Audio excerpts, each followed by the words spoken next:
something not different at all.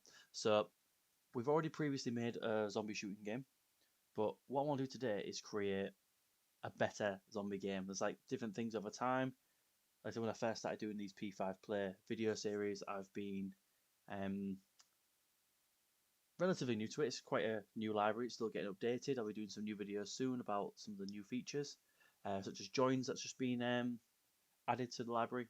But what I want to do is make a better looking zombie game. So what I've already got is some lines of this. So you can see I've got an animated sprite there who's like got like a breathing animation. I've got a health bar.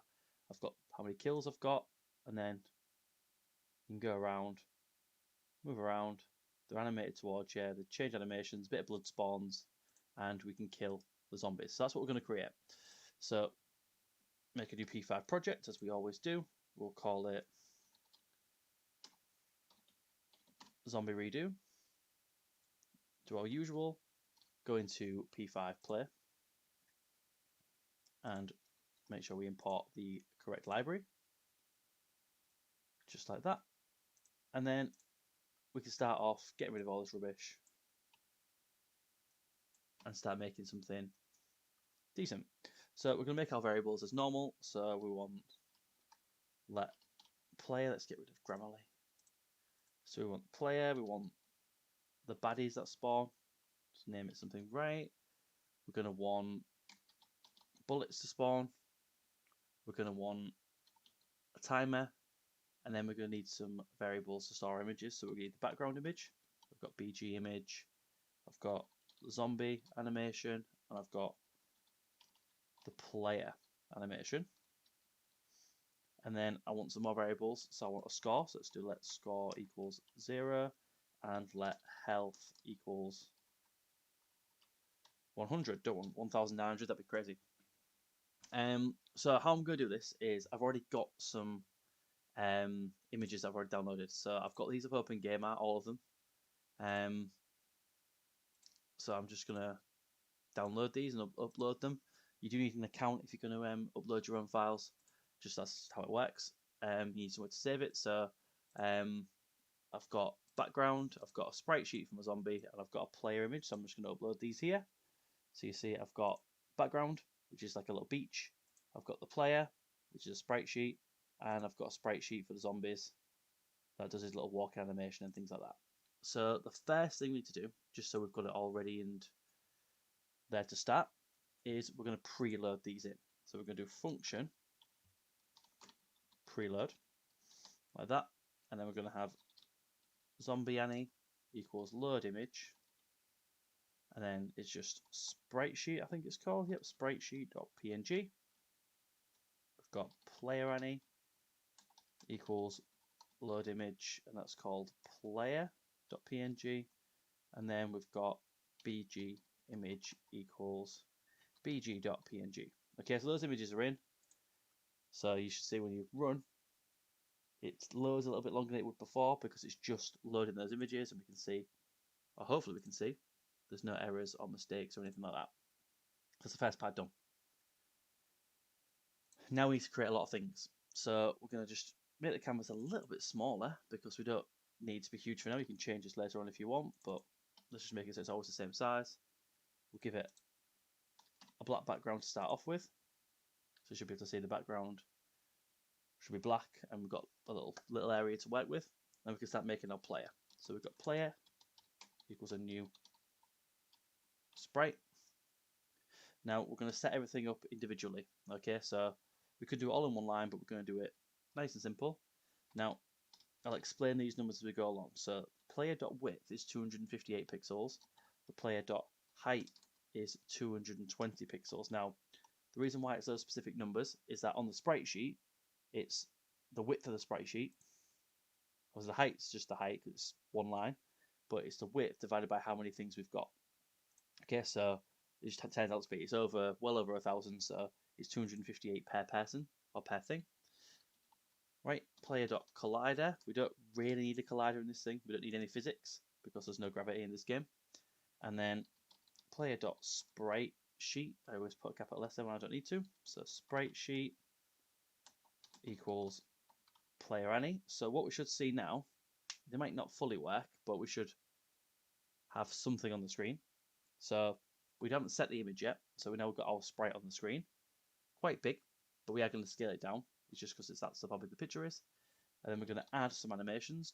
So to player dot add Annie's, open brackets, open curly bracket. And then we're just going to have the one, which is move. We could add extra ones like shoot and things, but I don't want this video to go on forever by setting up everything. So there's 20 frames, and they're all on row 0, so I just add that in like that. And then that's pretty much all we need now. So now we'll make it a little bit smaller. So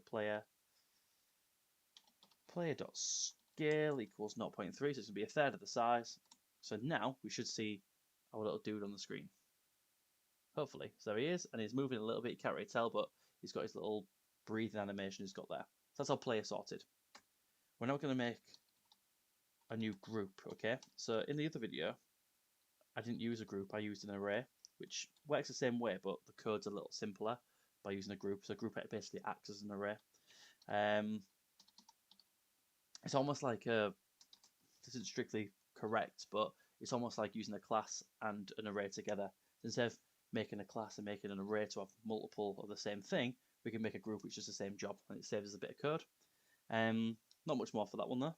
And then we're going to make another group for baddies or zombies. So we've got another group like that, and then exactly the same that we did for the player, but for the zombie.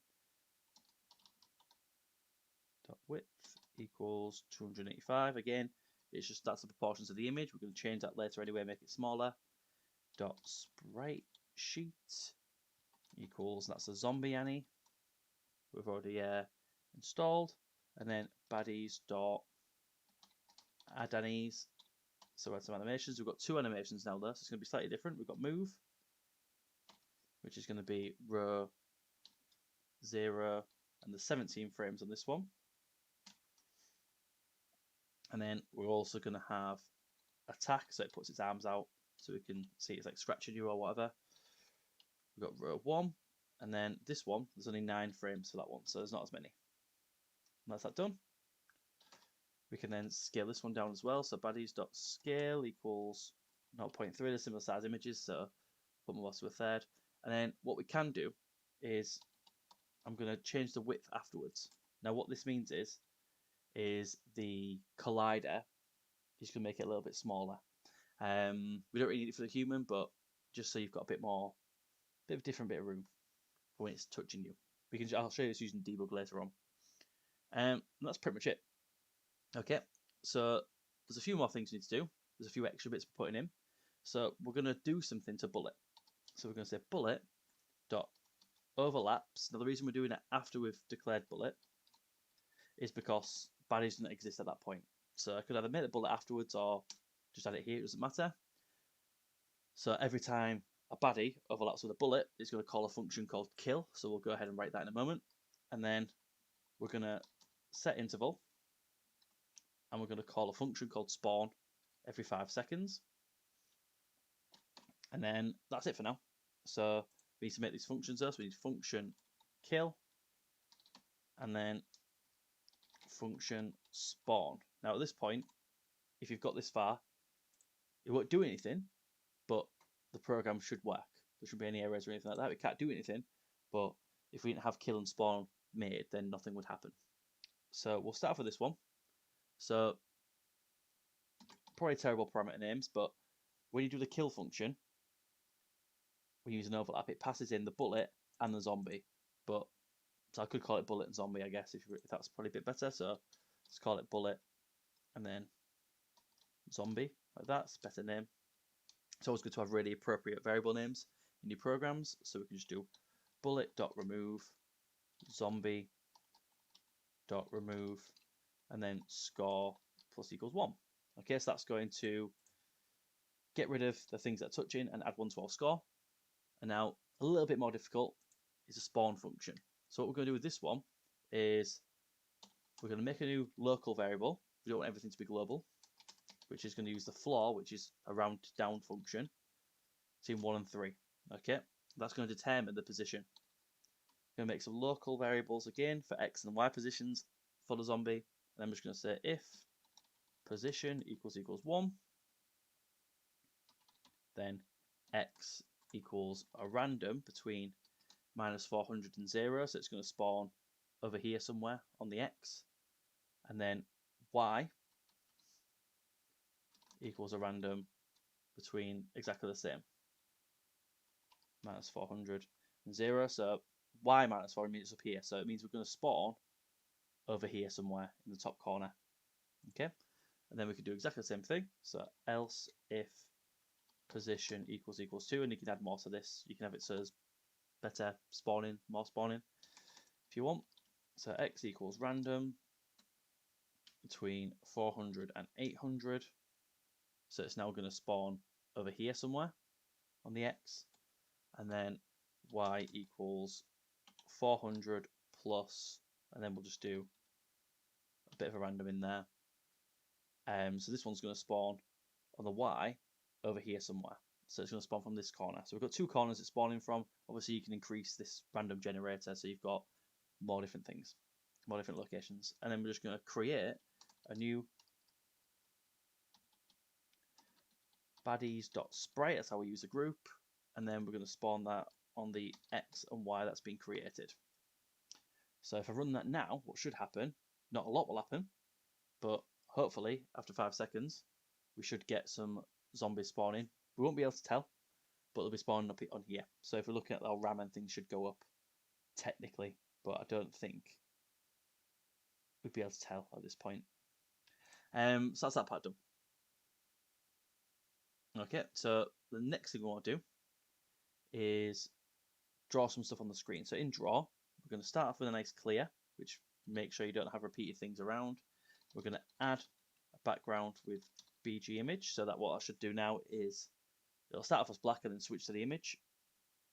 Okay, it doesn't seem to be seeing the image, but there could be innumerable reasons why it's not working. So bg.png doesn't seem to be a problem. We'll have a look at that later on, see why that's not working, but I can't for the life of me figure out why that would be the case, because it looks like it's absolutely fine. Oh, it doesn't. I'm being stupid. I forgot to load the image, didn't I? It's always a good idea to make sure you're not half asleep when you're making a video. So we go. So now run that, and that should load the image in. There we go. So we've got our guy on the beach just chilling. So now we can draw, making some nice bits. Now we're going to make a function called player movement, because it makes more sense for really when you're programming, when you've got like a big draw loop in a game, it makes a lot more sense for you to just have lots of functions calling rather than loads of code in there. So we're going to do function player movement,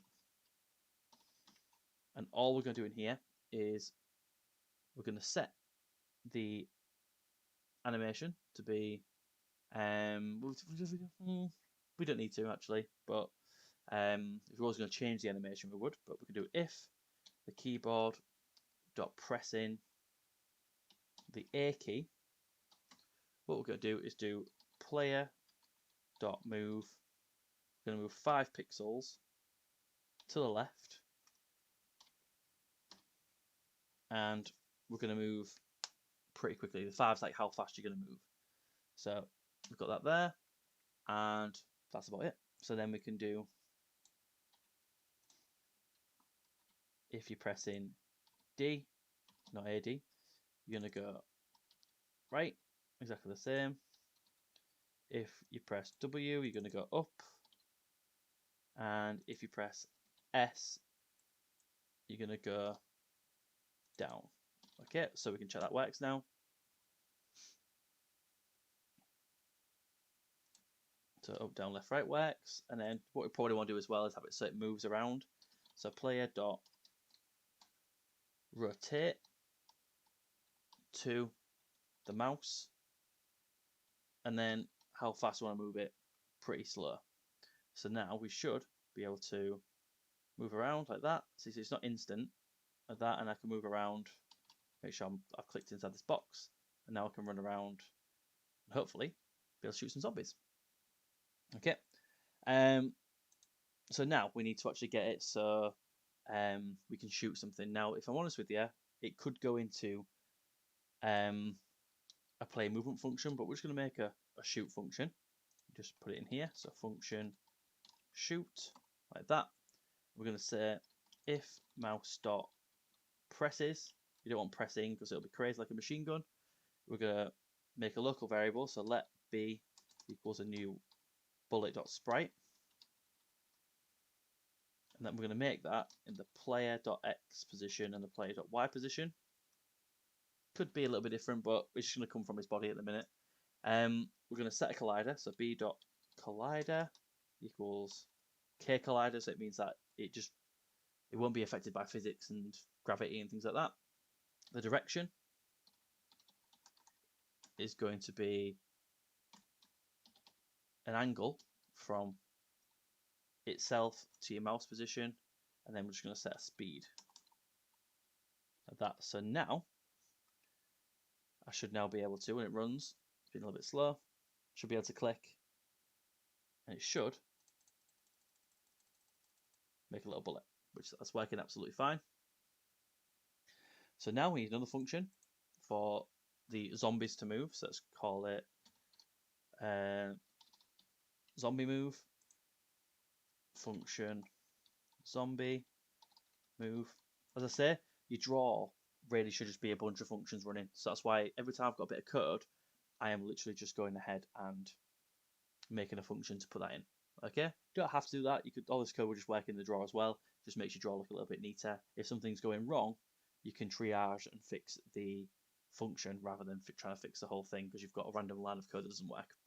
So we're going to for loop through. So for let b of my baddies group. And what I'm going to do is just do now b of baddies. It could be called anything. That was called b. It's just a variable, but you can call it whatever you want. So we're going to do b equals a new. Oh no, I'm not thinking what I just did. So move towards, and I'm going to move towards the player at quite a slow speed, so 0.01. I'm going to make sure I'm facing the right way as well. So b dot rotate towards. Some great features of P5, so you don't really have to do much thinking. You just got to think, what do you need to do? I need to move towards. I need to rotate towards. So again, I want a decimal number because I want it to be nice and slow when it rotates. We're going to set its animation because we've got multiple ones to move like that.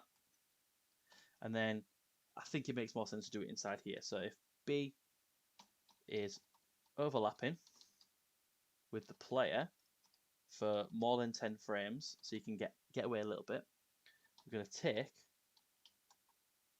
a bit of health off. We're going to take 0.5 of your health. We're going to set the animation to attack, and then we've got some other bits I want to put in here in a bit, so we're going to add some sort of blood spray if I can to that there. Okay, now back into here, we also want to draw my health as a health bar.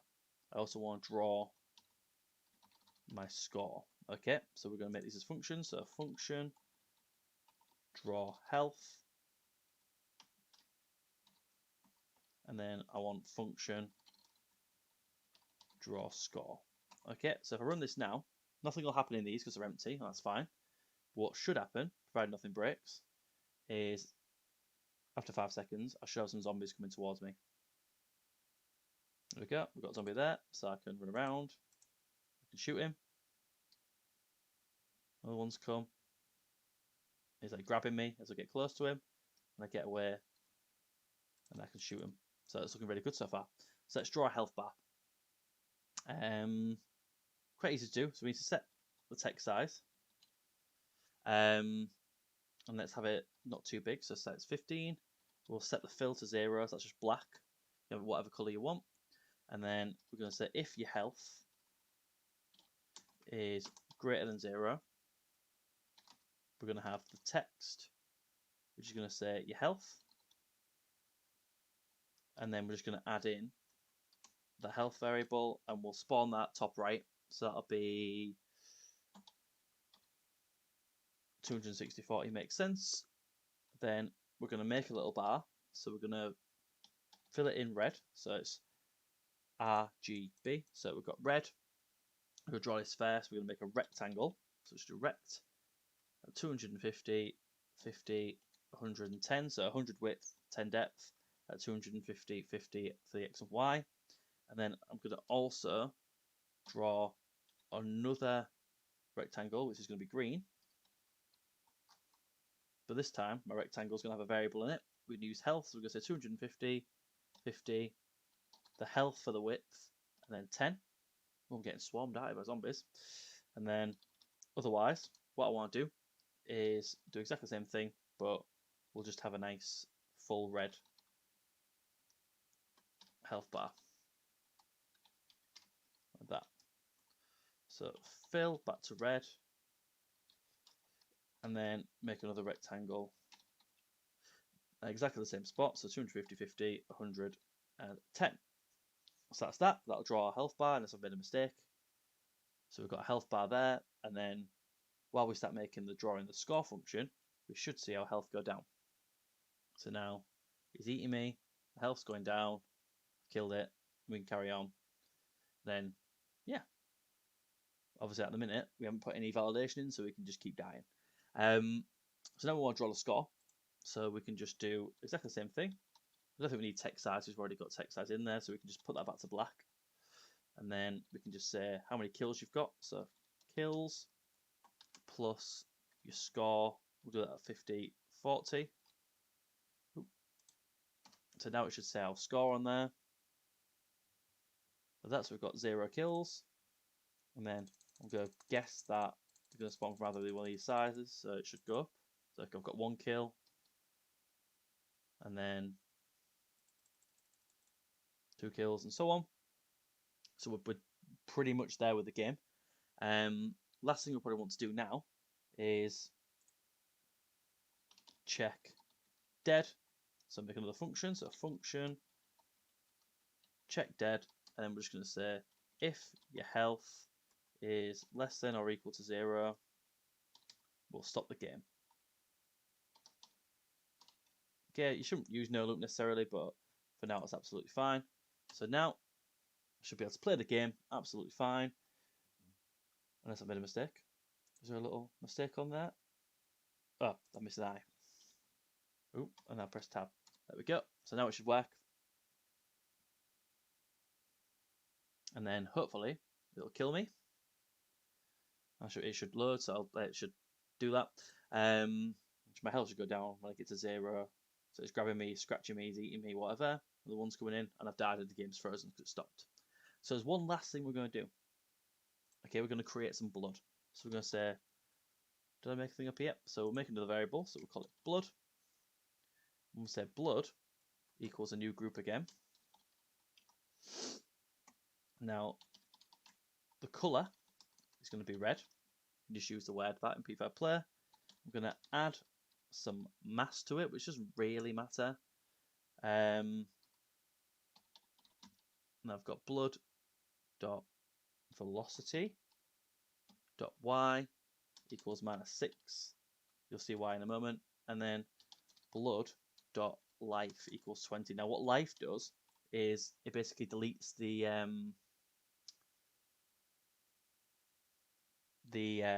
sprite after a certain amount of time or a certain amount of frames. So what we can do now is go into our scene if we're working there. We can just say new blood dot sprite. Now what should happen now is once I'm fighting, so I'm playing the game, probably want to add some validation so we can go off the screen as well. But if he touches me, you see there, it's spraying some blood off me. Now it's a little bit big, so we can fix that. But that's quite easy to do. So first things first, we're going to make sure we spawn it in the right place. So we can say player.x, player.y, and then we can just put that to 10. And that should make it a circle and make it about 10 pixels. So it's like a little circle when it comes on. So now, blood sprays, it goes up a little bit because it's got the velocity, but we could always reduce the velocity if you want, just to sort of look a little bit different, but it's entirely up to you. And there we go, and there's our game. So a lot better than the first one, I think. Plays a lot better, looks a lot better, and yeah, is a lot nicer. So hopefully that was nice and easy to follow. Hopefully you understood it all. If you want to come and see the source code, if you just go on to my Replit account, you can see that there. And as always, please like and subscribe. We are trying to grow a channel. We're on about 1,022, I think, subscribers now. So any more would be absolutely fantastic. Let's see if we can get to that 10,000. And I'll see you in the next video.